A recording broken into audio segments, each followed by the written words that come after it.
Welcome दोस्तों, इस video में बात करेंगे सोशल मीडिया की वायरल खबरें जुड़ी हुई हैं जो बिडेन से। जी हां, यूनाइटेड स्टेट्स ऑफ अमेरिका के प्रेसिडेंट जो बिडेन की तरफ से एक बड़ा कदम सोशल मीडिया पे चर्चा हो रही है इस कदम की। वहीं दूसरी तरफ अर्नब गोस्वामी की वजह से सरकार के अंदर खलबली और नेताओं के अंदर खलबली क्या है, पूरा मामला इस वीडियो में शेयर करेंगे। सबसे पहले शुरुआत कर लेते हैं आपसे जो कि बड़ी खबर जुड़ी हुई है जो बिडेन के हवाले से। जो बिडेन ने पिछले दिनों कुछ कानून में चेंजेस किए। अब वो चेंजेस आपको पहले से ही पता होंगे, नहीं पता तो कुछ ऐसी चेंजेस किए जो उनकी तरफ से बैन थे, यूनाइटेड स्टेट्स में बैन थे, वो बैन को हटाया। कुछ ऐसे ताल्लुकात थे दूसरी कंट्रियों के साथ, उनको बढ़ाया जो बंद थे, और कुछ ऐसे चेंजेस किए जिसको लेकर सोशल मीडिया पे चर्चा रहा। अभी जिस बात को लेकर चर्चा है वो ये है कि जो बिडेन के एडमिनिस्ट्रेशन के अंदर उन्होंने 20 लोगों को नॉमिनेट किया, इंडियन अमेरिकन को नॉमिनेट किया। अब इस नॉमिनेशन में 13 महिलाएं हैं, लेकिन खबर क्या है बड़ी, वो खबर असल जुड़ी हुई है इस बात से कि सोनल शाह और अमित जानी को जो बिडेन की एडमिनिस्ट्रेशन में जगह नहीं मिली। अब ये इतना बड़ा नाम इसलिए नहीं होता है क्योंकि कोई बहुत बड़ी हस्ती है। बड़ा नाम होने की पीछे वजह यह है कि ये एडमिनिस्ट्रेशन के अंदर जो बिडेन की इसलिए शामिल नहीं हो सके या इनको लिस्ट नहीं किया गया जो बिडेन की एडमिनिस्ट्रेशन के अंदर।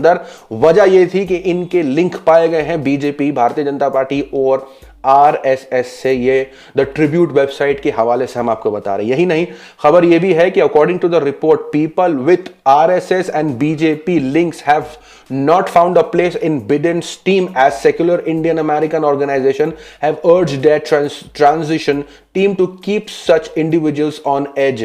मतलब रिपोर्ट के अनुसार भारतीय जनता पार्टी और आरएसएस से अगर किसी शख्स का लिंक होता है, इंडियन अमेरिकन जो उन्होंने एडमिनिस्ट्रेशन के अंदर जो जगह दी है बिडेन की, उसके अंदर अगर किसी भी शख्स का कोई कनेक्शन पाया जाता है आरएसएस से या भारतीय जनता पार्टी से, तो उनको एक एज पे रखा जा रहा है, उनको एक साइड कोने कर दिया जा रहा है, उनको शामिल नहीं किया जा रहा। इसी को लेकर सोशल मीडिया पे हंगामा, क्योंकि जैसे कि हम सभी जानते हैं डोनाल्ड ट्रंप जिनकी तरफ से भारत के प्रधानमंत्री नरेंद्र मोदी ने जो उनका वेलकम किया था, उसके बाद उनके लिए सपोर्ट दिखाया था, इतना करने के बाद भी डोनाल्ड ट्रंप नहीं जीते और लोग जो थे वो डोनाल्ड ट्रंप का सपोर्ट कर रहे थे। भारत में रहने वाले भी बहुत से ऐसे लोग थे जिनको भक्त कहा जाता है, वो भी डोनाल्ड ट्रंप का सपोर्ट करते थे, लेकिन ये सपोर्ट किसी काम आया नहीं। वहां की जनता को जिसको चुनना था वहां की जनता ने चुन लिया।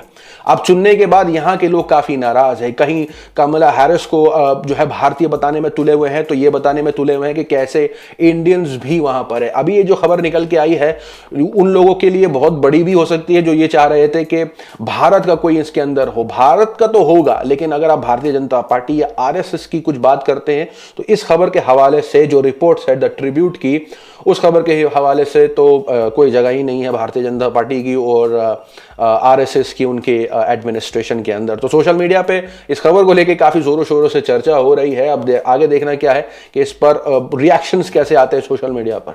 वहीं दूसरी तरफ अर्नब गोस्वामी की लीक चैट को लेकर के भी हंगामा। हम सभी को पता है अर्नब गोस्वामी की चैट लीक हुई और उस चैट लीक के बाद बहुत बड़े बड़े खुलासे सामने आए। ये खुलासों में एक खुलासा ये था कि उन्होंने कहा था कि सारे मंत्री हमारे साथ हैं।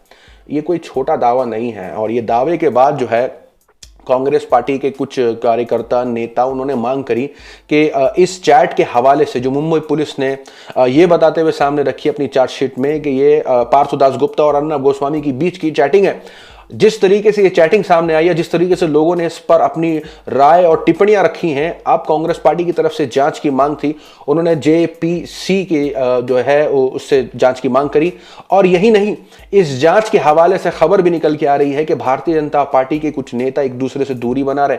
अर्नब गोस्वामी की चैट लीक के बाद बीजेपी बना रही है दूरी नेताओं से, जिनके बारे में बात कर रहे थे कि भाई नेता के साथ जो है वो संबंध है, तो किन नेताओं के साथ संबंध है, इसको लेकर के अगर जांच शुरू हो जाती है उस चैट को लेकर के तो बहुत से लोग खुलेंगे। आर्टिकल क्या कहता है वो आपको पढ़ के सुनाता हूं। मुंबई पुलिस ने टीआरपी स्कैम मामले में सप्लीमेंट्री चार्जशीट में इस चैट के स्क्रीनशॉट सबूत के तौर पर पेश किए हैं। चैट में अर्नब गोस्वामी दावा करते दिख रहे हैं कि सारे मंत्री हमारे साथ हैं।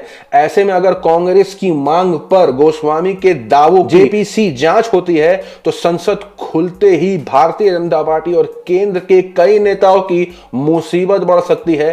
तो जहां तक कि ऐसा लगता है इस चैट को दबाने की कोशिश की जाएगी और यह भी मुमकिन है कि इतने महीनों से, मतलब महीने नहीं कुछ दिनों से जो इस पर कोई चर्चा ही नहीं हो रही है जब से ये लीक हुई है, कोई चर्चा नहीं है, किसी ने कोई कमेंट नहीं किया इस चैट को लेकर के, तो ये बहुत बड़ा खुलासा हो सकता है। इसी चीज को लेकर के सोशल मीडिया पे चर्चा हो रही है कि अगर ये जांच में निकल आता है कि कौन कौन मंत्री कौन कौन सपोर्ट में है और किस किस से कनेक्शंस हैं, अर्नब गोस्वामी के तो अपने पर्सनल होंगे ही, लेकिन कौन कौन है जो भारतीय जनता पार्टी से बाकी मंत्रियों से जुड़ा हुआ है, अगर ये बात खुलासा होती है तो एक बहुत बड़ी खबर निकल के आ सकती है। आपकी क्या राय है इन सारी खबरों को लेकर कमेंट में जरूर बताएं। मिलते हैं आपसे अगली वीडियो में, तब तक के लिए अपना ख्याल रखें।